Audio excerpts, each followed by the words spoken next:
मूकं करोति वाचालं पंगुं लंघयते गिरिं यत्कृपातमहं वंदे परमानंद माधवम। बोलिए कहाँ से क्या क्या चलना है आज? हैं? नहीं, ये दो एक दो सूत्र छूट रहे थे ना मांग योगे, उसके बाद है लिंग लकार। तो लुंग लकार करने वाला प्रधान सूत्र कौन हुआ? लुंग। भूतार्थ धातु लुंग से आत, भूत अर्थ में, भूत सामान्य अर्थ में धातु से लुंग लकार होता है, ये सूत्र का अर्थ था। सामान्य भूतकाल अर्थ में धातु से क्या होता है? लुंग लकार होता है। फिर एक सूत्र और आ रहा है मांगी लुंग, सर्वलकार अपवाद। यदि मांग उपपद आ जाए, यदि तो धातु से क्या होगा? लुंग लकार होगा, मांगी लुंग। ठीक है ना? यदि क्या आ जाए? मांग उपपद आ जाए तो धातु से क्या होगा? लुंग लकार होता है। ठीक हो गया? सर्वलकारापवाद कह रहे हैं सभी लकारों का अपवाद है, अन्य कोई लकार फिर नहीं होगा। फिर क्या होगा? लुंग लकार ही होगा। कब? मांग के उपपद में आने पर। और स्मोत्तरे लंच, स्मोत्तरे अगर मांग के हैं, स्मोत्तरे अगर मांग के बाद में स्मा आ जाए, मांग के बाद में स्मोत्तर शब्द में कौन समास हो गया? बहुब्री समास हो गया। स्मा उत्तरो यस्मात् या स्मा उत्तरे यस्मात्। उत्तरे मतलब बाद में, स्मा है उत्तर में, बाद में जिसके, उसको कहेंगे स्मोत्तर। तो किसके बाद में लोगे? वही मांग के बाद में ले लेंगे, क्योंकि मांगी लुंग में मांग ही है। तो केवल मांग का प्रयोग होगा तो लुंग लकार होगा, और मांग के बाद में अगर स्म भी आ जाएगा, मा स्म, ऐसा अगर वाक्य आएगा तो लंग भी हो जाएगा और लुंग भी हो जाएगा, दोनों लकार हो जाएंगे। अब इसमें पहला सूत्र क्या है? मांगी लुंग, कि मांग के योग में कौन लकार होता है? लुंग लकार होता है। मांग के योग में लुंग लकार होता है। लेकिन एक माँ भी है, एक क्या है? माँ अव्यय भी है। एक तो मांग हो गया, मांग में ngौ की संज्ञा हो जाएगी तो इसमें भी माँ ही बचेगा। और एक माँ अव्यय भी है, माँ, उसमें ngौ नहीं है, वो अंगित है। ये तो अंगित है ना, ये क्या है? और एक माँ क्या है? अव्यय, अंगित माँ। तो उसके योग में अन्य लकार भी होते हैं। जो अंगित माँ है, जो उसके योग में अन्य लकार भी होते हैं।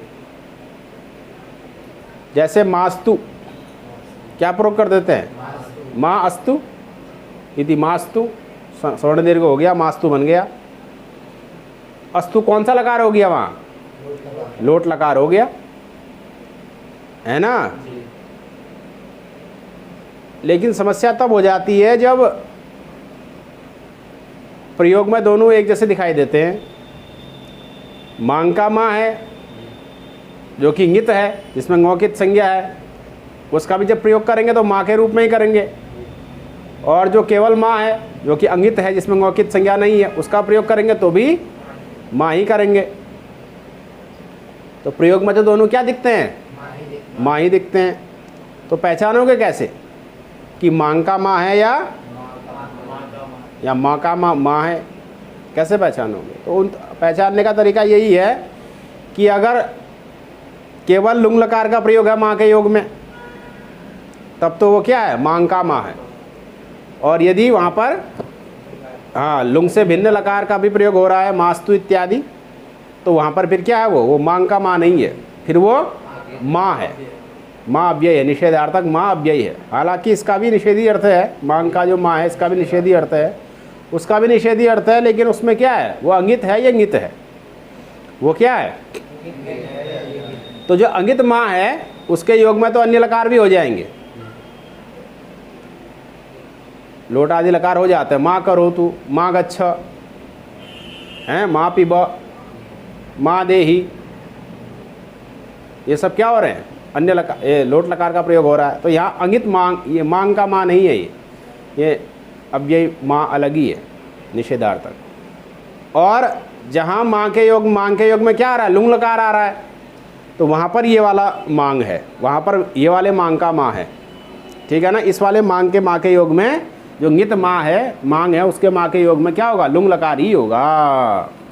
और अगर उसके बाद में भी स्मा आ जाएगा तो दो हो जाएंगे, लुंग भी हो जाएगा और लंग भी हो जाएगा। उदाहरण क्या है, तो कहा माँ भवान भूत, ये उदाहरण है, माँ भवान भूत। अब माँ भवान भूत, यहाँ पर जो माँ है वो मांग का ही माँ है। यहाँ माँ भवान भूत में जो माँ है वो किसका माँ है, मांग का ही माँ है।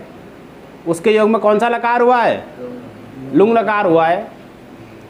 तो प्रश्न होगा भाई लुंग लकार कहाँ हुआ है, क्योंकि आगे क्या लिखा है, माँ भवान भूत, ये लिखा है। तो भवान तो लुंग लकार का रूप है नहीं, वो तो भवत शब्द के प्रथम व्यक्ति एकवचन का रूप है। आगे भूत है, ये भूत तो लुंग लकार का रूप है नहीं। भूत में लुंग लकार में क्या बनता है, अभूत बनता है, अभूत अभूताम अभुवन। लुंग लकार में क्या बनता है, अभूत बनता है। तो ये भी लुंग लकार का रूप नहीं है, भूत भी नहीं है। तो कह रहे हैं कि नहीं, भूत लुंग लकार का ही है। भूत कहाँ का रूप है, तो कहा औ कहाँ गया इसका, लुंग लंग रंग छोड़ दाता अट आगम भी तो होता है ना जी, वो औ कहाँ गया, अट का औ कहाँ गया। तो कहना है उसका निषेध हो गया। उसका क्या हो गया, किससे हुआ, न मांग योगे, इस सूत्र से हो गया, न मांग, हाँ, मांग योगे न, मांग के योग में क्या नहीं होता, अट और आठ का आगम नहीं होता। लुंग लंग रंग छोड़ दाता से अट आ जाएगा और आठ जाति नाम से आठ आ जाएगा। लुंग लंग रंग छोड़ दाता से क्या आ जाएगा, अट, और आठ जाति नाम से क्या आ जाएगा, आठ। तो अर्थ क्या बन जाएगा, अडाटऊ नस्त, अट और आठ नहीं होते। जो नित मांग का माँ है उसके योग में लुंग लकार का प्रयोग तो होगा, और अगर उसके बाद स्म के बाद में, उसके बाद में अगर स्म आ जाएगा तो लंग लकार का भी प्रयोग होगा। केवल माँ के योग में लुंग लकार का प्रयोग होगा, माँ के बाद में अगर तो लुंग भी होगा लंग भी होगा। लेकिन न लुंग में लुंग आने पर अटका आगम होगा, न लंग आने पर अटका आगम होगा। अटका आगम का निषेध कर देगा, क्योंकि लंग में भी अटागम होता है ना, लुंग में भी अटागम होता है, लंग में भी अटागम होता है, रिंग में भी अटागम होता है। तो ये रिंग में तो नहीं लगता है, स्मोत्तरे लंग च, स्मोत्तरे लंग च, लंग में लगेगा, लंग और लुंग में। तो यहाँ पर क्या होगा, अडागम नहीं होगा, अडाटव नस्तः। इसलिए माँ भवान भूत में क्या हुआ, अटका आगम नहीं हुआ। तो माँ भवान भूत किसका उदाहरण हुआ, मांगी लुंग सूत्र का। माँ भवान भूत किसका उदाहरण हो गया, मांगी लुंग सूत्र का। इसमें क्योंकि मांग के योग में लुंग लकार ही होता है ना, तो इसलिए इन्होंने बीच में क्या जोड़ दिया, भवान जोड़ दिया, ये दिखाने के लिए कि यहाँ पर अटकागम नहीं हुआ है। क्योंकि अगर बीच में भवान नहीं जोड़ते, माँ भूत होता, तो भी किसी को संदेह हो जाता कि यहाँ पर क्या हो गया है, सवर्ण दीर्घ हो गया है। अब भूत का जो अ था उसका माँ के आगे साथ क्या हो गया है, माँ भूत बन गया है। ऐसा संदेह किसी को ना हो, इसके लिए बीच में भवान लगा दिया। भवान लगाने से स्पष्ट हो गया कि यहाँ पर अटका आगम हुआ ही नहीं है।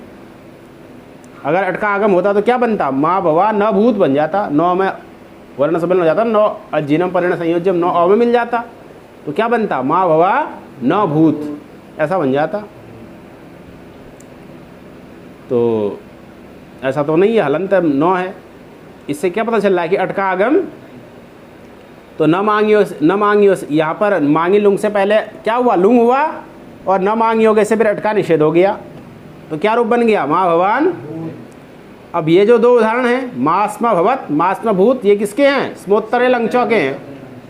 इन दोनों सूत्र के उदाहरण एक साथ दे दिए। अट का निषेध दोनों जगह होगा।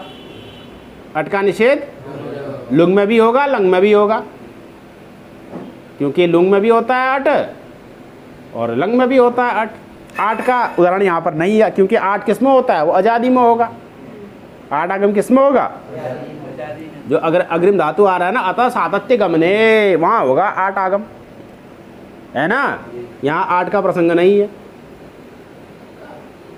तो मास्म भवत यहाँ पर था क्या? मास्म, माँ के बाद स्म आ गया ना, तो लंग भी हो सकता है, लुंग भी हो सकता है। तो ये भवत क्या था? ये अभवत था। ये जो भवत है ये क्या था?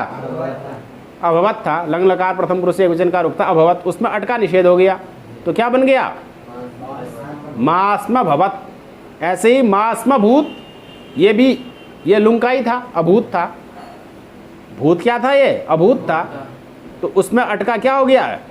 न मांग योग्य से निषेध हो गया है, तो क्या बन गया है? मास्म भूत। तो ये स्मोत्तरे लंचौ के उदाहरण हो गए दोनों। मास्म भवत हो गया लंग का और मास्म भूत हो गया लुंग का। और माँ भवान भूत किसका हो गया? मांगी लुंग का हो गया। मांग के योग में लुंग लकार होता है, तो ये माँ भवान भूत मांगी लुंग का हो गया।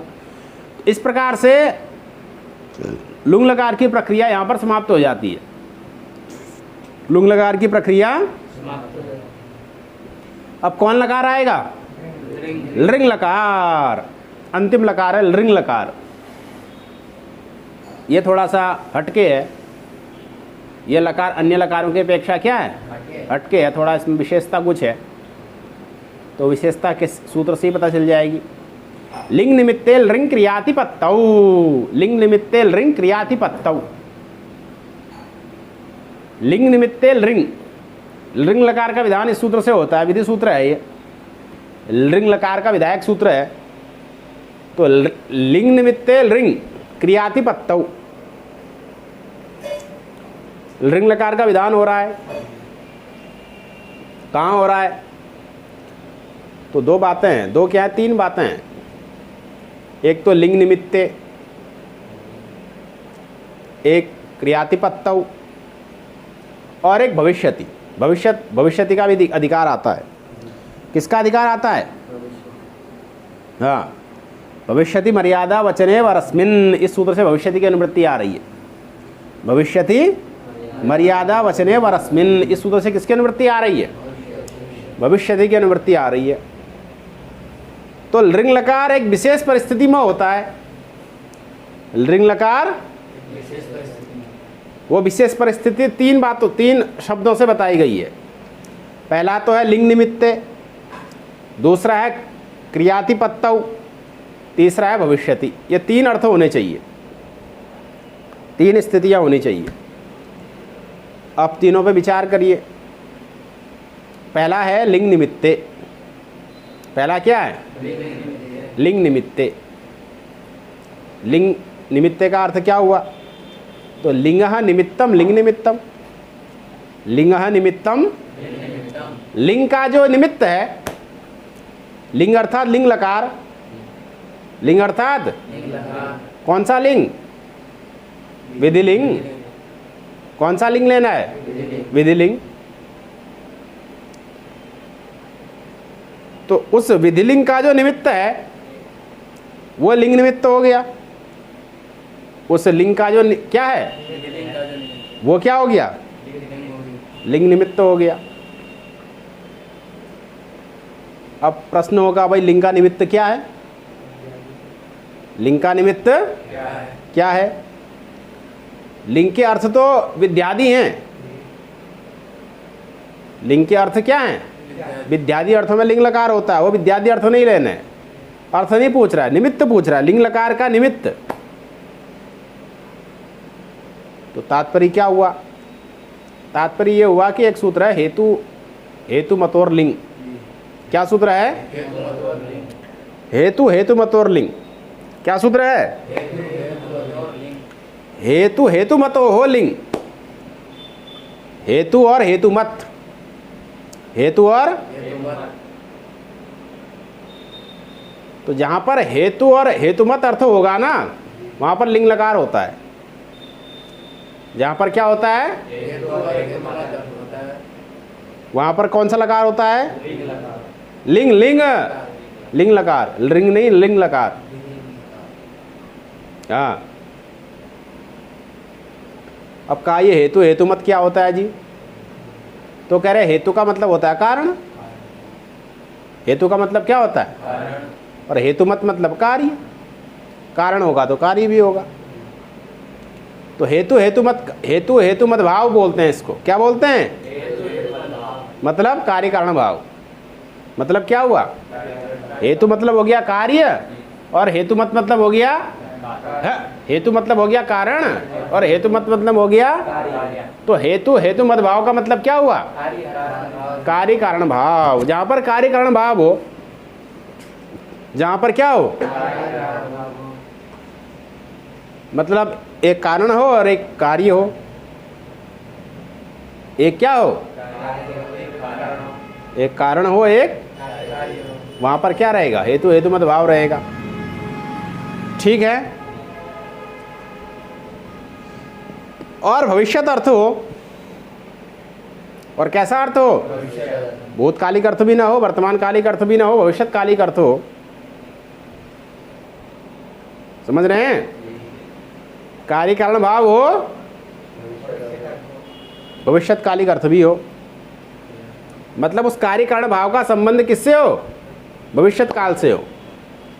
वो जो कार्य कारण भाव बन रहा है ना, उस कार्य कारण भाव का संबंध किसके साथ हो, भविष्यत काल के साथ हो।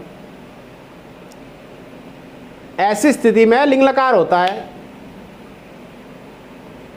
कैसी स्थिति में लिंग लकार होता है, वो उस कार्य कारण भाव का संबंध किसके साथ हो, है ना। तो ऐसी स्थिति में कौन लकार होता है, विकल्प से होता है। एक पक्ष में लिंग हो जाता है और एक पक्ष में कौन हो जाएगा, भविष्यत काल हो जाएगा। भविष्यत हो जाएगा मतलब लृट लकार हो जाएगा। एक पक्ष में लिंग हो जाएगा, एक पक्ष में क्या हो जाएगा, भविष्यत काल। भविष्यत काल में क्या होता है, लृट लकार होता है ना जी। भविष्यत काल में क्या होता है, लिंग लकार नहीं होता भविष्यत काल में। भविष्यत काल अर्थ में लिंग नहीं होता। भविष्यत काल अर्थ में कौन होता है, लृट होता है, लृट होता है, लुट होता है कि नहीं। तो हेतु हेतु मत और लिंग के अर्थ को पहले दिमाग में बैठा हो, तभी ये सूत्र का अर्थ लगेगा, नहीं तो नहीं लगेगा। क्योंकि ये सूत्र लिंग लकार का विधान किस अर्थ में कर रहा है, हेतु हेतु मत अर्थ में कर रहा है। हेतु लिंग निमित्त में कर रहा है ना, लिंग निमित्त में। लिंग लकार का जो निमित्त है उसी अर्थ में लिंग का विधान कर रहा है। लिंग निमित्ते लिंग कह रहा है ना सूत्र।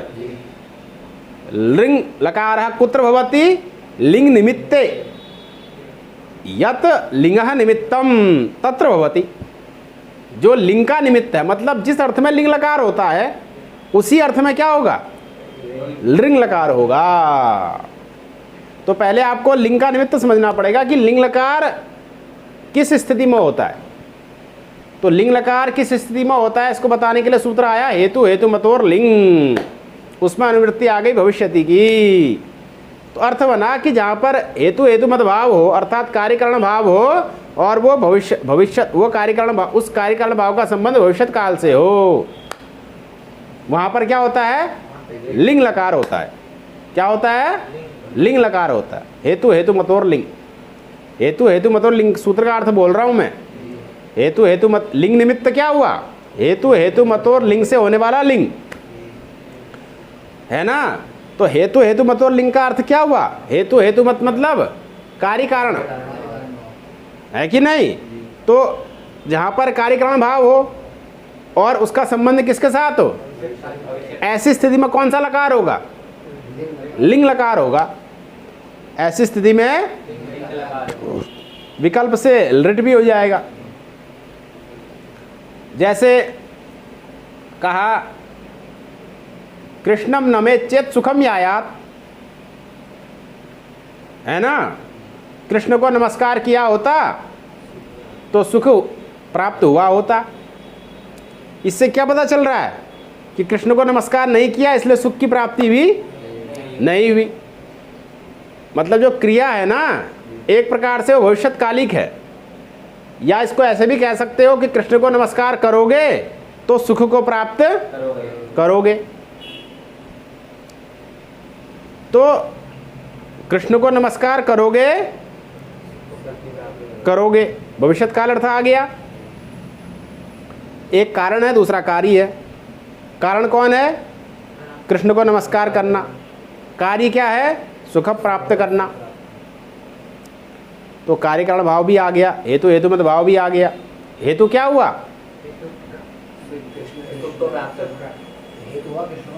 हाँ भाई, सुख प्राप्त कैसे होगा? तो कारण कौन हुआ?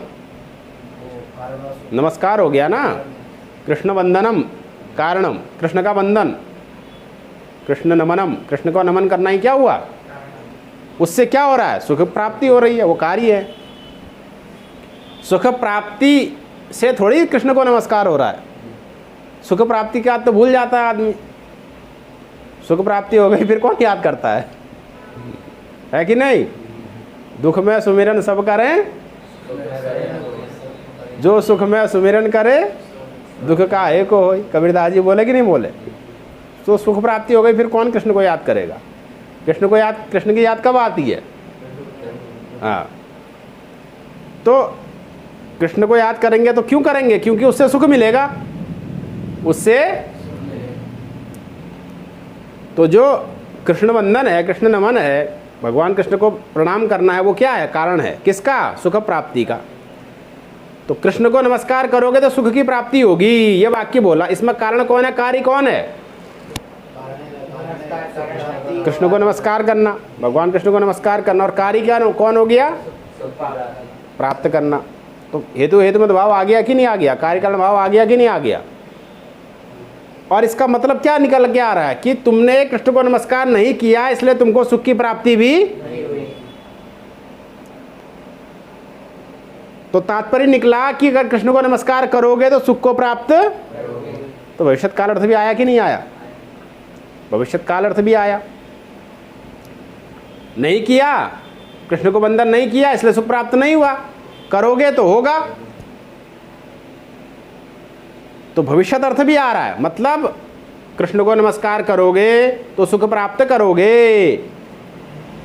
तो हेतु हेतु मत भाव भी आ गया, कार्यकारण भाव भी आ गया, और भविष्यत अर्थ भी आ गया।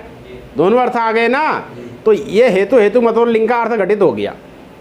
हेतु हेतु मत और लिंग का अर्थ क्या है? कार्यकारण भाव हो और भविष्यत अर्थ हो। उस कार्यकारण भाव का संबंध किससे हो? भविष्यत काल से हो। दोनों अर्थ घटित हो गए। तो अब यहाँ पर विकल्प से क्या हो जाएगा? एक पक्ष में तो हो जाएगा लिंग लकार और एक पक्ष में हो जाएगा लृट लकार, है ना। तो सुखम नमेत चेत, कृष्णम नमेत चेत सुखम यायात, ये तो लिंग लकार हो गया, विधिंग लकार हो गया। सुखम नमेत चेत, सुख को, कृष्ण को नमस्कार करोगे तो सुखम यायात, सुख को प्राप्त करोगे। ये तो लिंग का प्रयोग हो गया। इसी को अगर भविष्यत में कह दें, लृट में कह दें तो क्या बनेगा? कृष्णम नंस्यति चेत, कृष्णम सुखम यास्यति, ये लृट हो गया। सुख कृष्णम नंस्यति चेत यास्यति, ये क्या हो गया? लृट हो गया। तो दोनों हो गए ना। वहाँ लकार भरे ही लिंग आ रहा है, सुखम नमेत चेत, कृष्णम नमेत चेत, लेकिन अर्थ किस क्या रहेगा? भविष्यत्काली की रहेगा। तात्पर्य क्या निकलेगा? कृष्ण को नमस्कार करोगे तो सुख प्राप्त करोगे। मतलब कोई दुखी व्यक्ति था बेचारा, उसको देख करके किसी ने सलाह दे दी कि भजन वजन किए नहीं हो इसलिए दुख हो रहा है तुमको, इसलिए सलाह दे दी अगर कृष्ण को भजन करोगे तो सुख प्राप्त करोगे। तो हेतु हेतु में भाव बन गया, कृष्ण नमन हो गया, हेतु सुख प्राप्ति हो गई। हेतु मत कार्य, है ना। और भविष्यत संबंधी अर्थ हो ही गया, है कि नहीं। तो ऐसी स्थिति में लिंग भी हो गया, लृट भी हो गया। सुखम नमेत, कृष्णम नमेत चेत सुखम यायात, लिंग हो गया। कृष्णम नंस्यति चेत लिट भी हो गया, ठीक है ना। यही ठीक स्थिति किसके लिए चाहिए? लिंग के लिए चाहिए। यही स्थिति किसके लिए चाहिए? लिंग के लिए चाहिए। लेकिन वहां पर लिंग होगा, न लिंग होगा न लिट होगा, इतना ही अंतर है। जब लिंग होगा तो उस पक्ष में फिर न लिंग होगा न लिट होगा, वहां क्या होगा? फिर लिंग होगा। अर्थ क्या रहेगा? वही कार्य कारण भाव और वही भविष्यत अर्थ आएगा। जैसे कहा अच्छी वृष्टि होगी तो खूब अन्न होगा, तो सुवृष्टि ही चेत अभविष्यत। अच्छी वृष्टि होगी तो सुभिक्षम अभविष्यत। अच्छी वृष्टि होगी तो अन्न होगा, खूब अन्न होगा, सुभिक्ष हो जाएगा, अकाल नहीं पड़ेगा, दुर्भिक्ष नहीं होगा। दुर्भिक्ष अकाल होता है ना, सुभिक्ष क्या है? खूब धन धान्य की समृद्धता। तो सुवृष्टि अभविष्यत चेत सुभिक्षम अभविष्यत। अगर अच्छी बारिश हुई होती तो खूब धन धान्य हुआ होता। भले ही प्रयोग भूतकालिक लग रहा है, लेकिन तात्पर्य कहाँ है? भविष्यत काल में ही है। तात्पर्य क्या निकल रहा है कि अगर अच्छी बारिश होगी तो सुभिक्ष भी होगा। तो अच्छी बारिश का होना हो गया हेतु, और सुभिक्ष का होना हो गया हेतु में कार्य। हेतु हेतु में भाव घटित हो गया, भविष्यत अर्थ भी आ गया। तो इससे क्या हो जाएगा? यहाँ लिंग लकार हो जाएगा।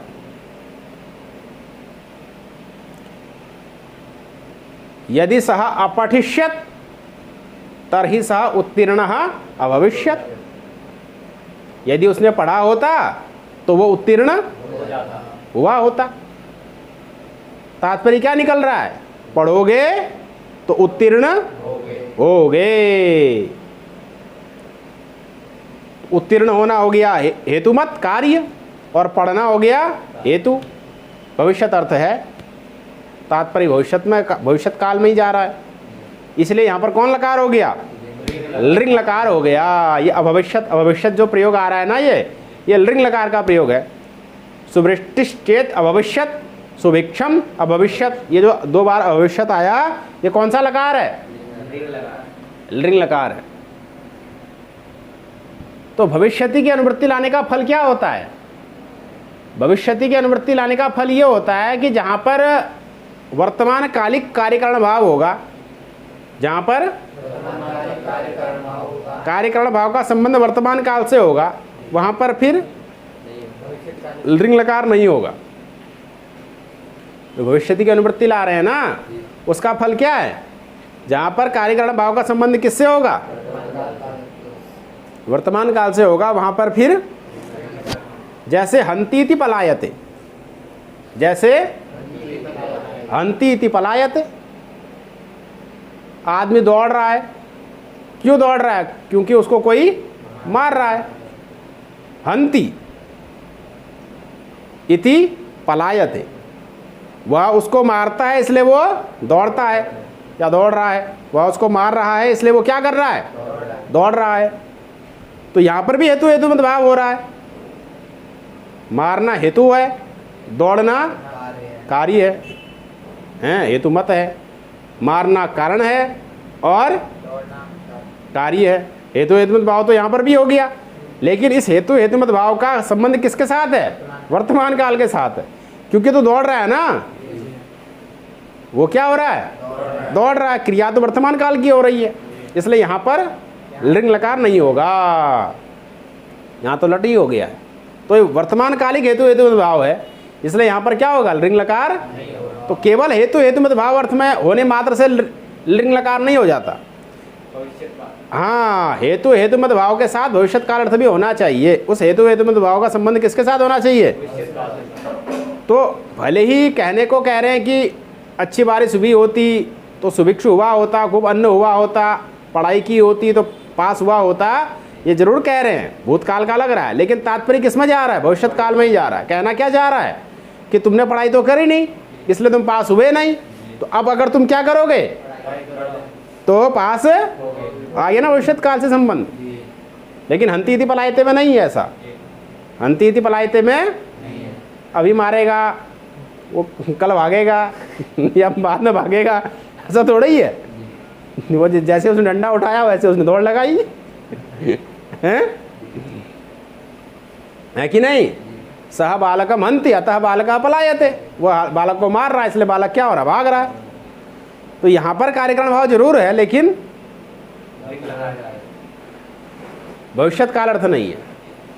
भविष्यत काल अर्थ न होने के कारण से वर्तमान काल का ही प्रयोग हो रहा है, लिंग लकार का प्रयोग नहीं हो रहा है। तो लिंग लकार के लिए दोनों चाहिए, हेतु वर्तमान भाव भी चाहिए और उसका संबंध भविष्यत काल से चाहिए। प्रयोग में लगेगा जरूर तुमको भूतकाल का दिख रहा है, लेकिन तात्पर्य उसका किस में जाएगा, भविष्यत काल में ही जाएगा, है ना।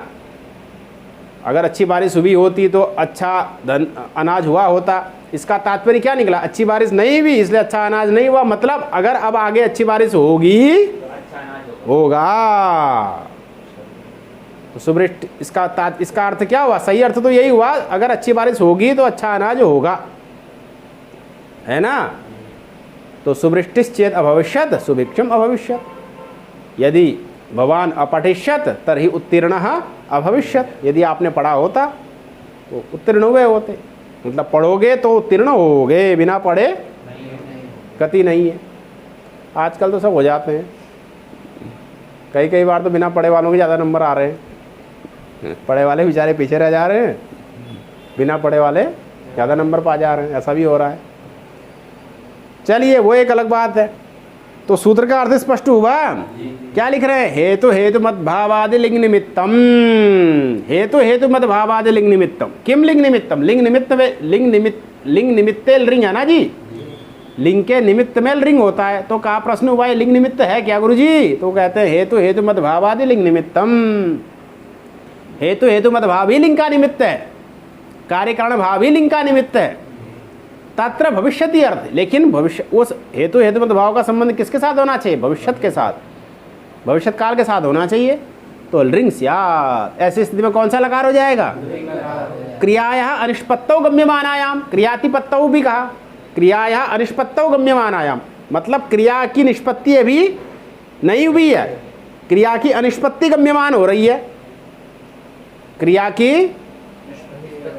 अनिष्पत्ति मतलब अभी क्रिया पूर्ण, जैसे अगर पढ़ा होता तो पास हुआ होता, तो पढ़ा नहीं इसलिए पास, तो जो उत्तीर्ण होना रूपी क्रिया है उसकी क्या हो रही है, अभी अनिष्पत्ति है। उसकी निष्पत्ति होगी कब, पढ़ लेगा पास हो जाएगा तो क्रिया की निष्पत्ति हो जाएगी।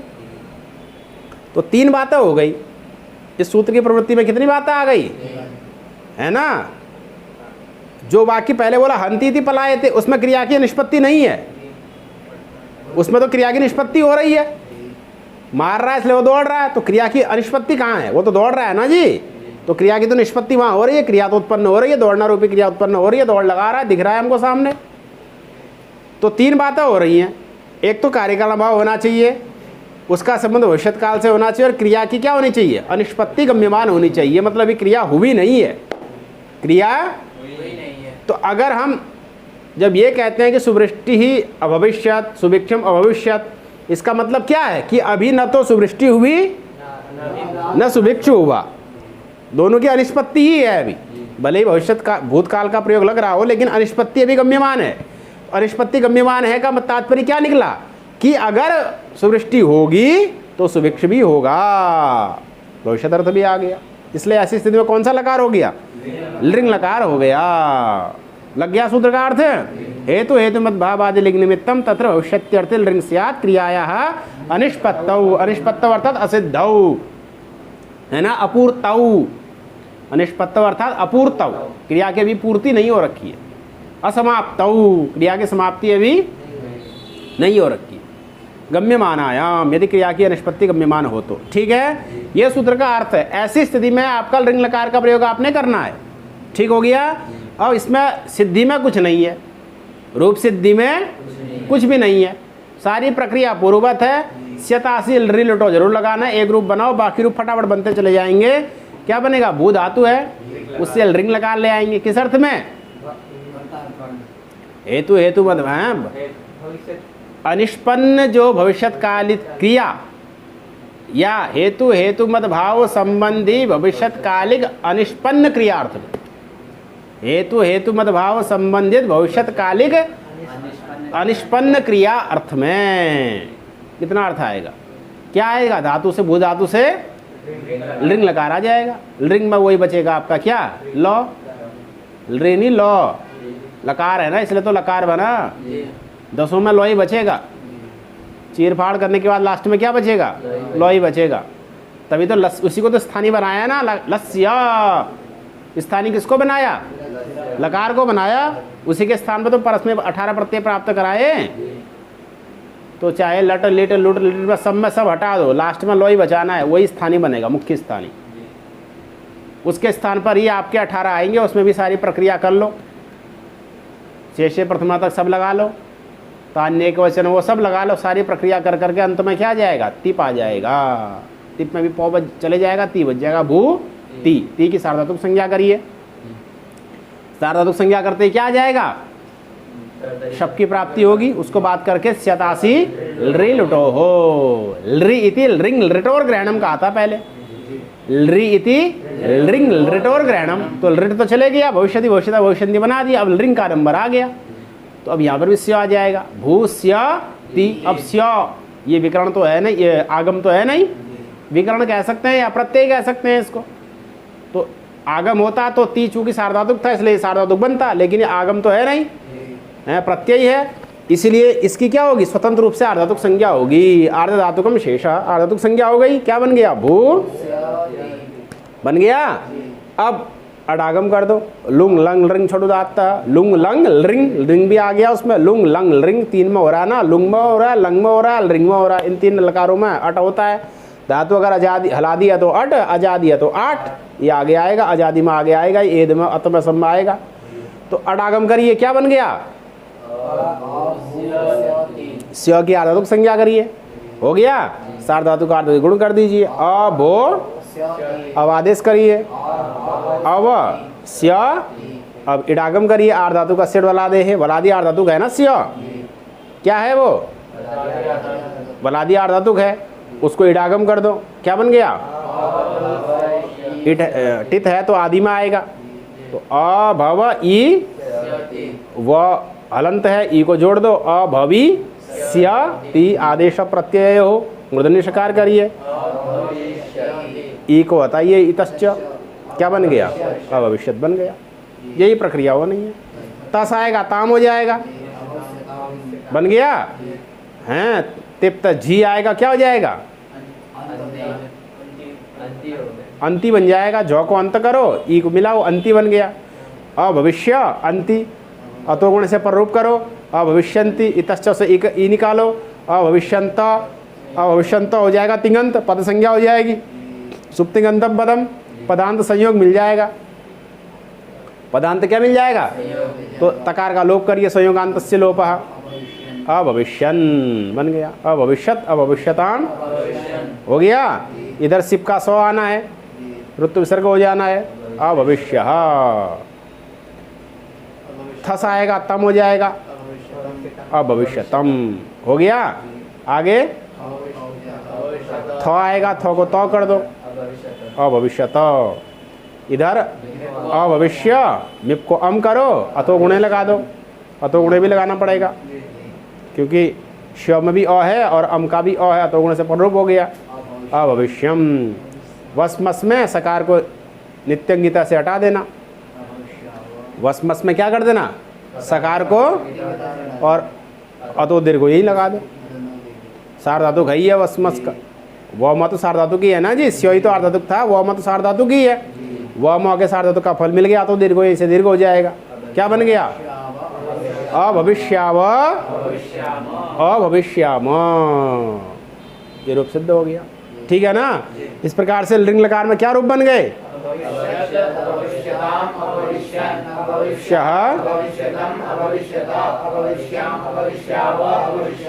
अभविष्यम, अभविष्याव, अभविष्याम।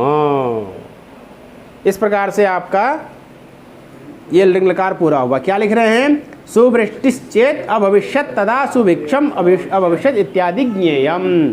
यदि सुवृष्टि हुई होती तो सुभिक्ष हुआ होता। तात्पर्य क्या है? क्रिया की अभी अनिष्पत्ति है, मतलब अगर सुवृष्टि होगी तो सुभिक्ष भी होगा। तो ये इसका उदाहरण हो गया। ऐसे अन्य उदाहरण भी आप खुद कल्पित कर सकते हैं। ठीक हो गया। तो ये 10 लकार से पूरे हो गए आपके भू धातु के। ये 10 लकार अब अगर आपके बढ़िया से तैयार हैं तो फिर ये अतवत में कोई ज़्यादा समय लगना नहीं है। फटाफट एक दिन में एक धातु हो सकती है। एक दिन में एक क्या 2 3 भी हो सकती हैं। अब सारा निर्भर करता है इन्हीं 10 लकारों की सिद्धि पर। प्रत्येक लकार में कितने सूत्र लग रहे हैं दिमाग में बैठाओ। लट लकार में इतने सूत्र लग रहे हैं, लिट में इतने सूत्र लग रहे हैं, और लुट में इतने लग रहे हैं। प्रत्येक लकार में इतने इतने सूत्र लग रहे हैं। इतने सूत्र इतने इतने लकारों में कई सूत्र 2 3 लकार में भी लग रहे हैं। जैसे स्यतासिल रिलेटो हैं, और लुंग लंग लंग छोड़ दो आत्ता नित्यंगिता इतश्च तस्तस्तमीपाम तांतंताम, ये अनेक लकारों में लग रहे हैं। लिट लकार में विशेष प्रक्रिया है। परस्मय पदाना बना तो सुस्तर दुष्टलो महा हो गया, द्वितीय की प्रक्रिया हो गई, वो सब हो गया। तो ये सारी प्रक्रिया, प्रत्येक लकार की प्रक्रिया को दिमाग में बैठा लो। जैसे लट लकार सिद्ध करेंगे किसी भी धातु का, तो भू धातु के लट में जितने सूत्र लगने हैं वो दिमाग में आ जाने चाहिए। यहाँ ये लगेगा, यहाँ ये लगेगा, यहाँ ये लगेगा, उतने तो लगाने हैं। और उस धातु में जो विशेष बातें हैं वो लगेगी, रूप सिद्ध हो जाएगा।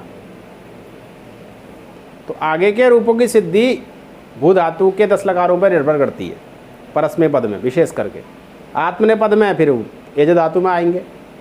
एज धातु के 10 लकार में सिद्धि होगी, उसके बाद जो आगे के रूप हैं वो एज धातु पर निर्भर करेंगे। फिर उभयपदी आएंगे तो वो दोनों पर निर्भर करेंगे। परस्मय पद वाला चलाओगे तो भू के हिसाब से, और आत्मनिपद वाला चलाओगे तो एद के हिसाब से, या उसके अतिरिक्त जो अन्य सूत्र हैं वो भी आ जाएंगे। इस प्रकार से अन्य धातु भी सिद्ध हो जाएंगे। ठीक है ना। तो इस प्रकार से आपका भू धातु का 10 लकार सिद्ध हुआ। हरि ओम तत्सत।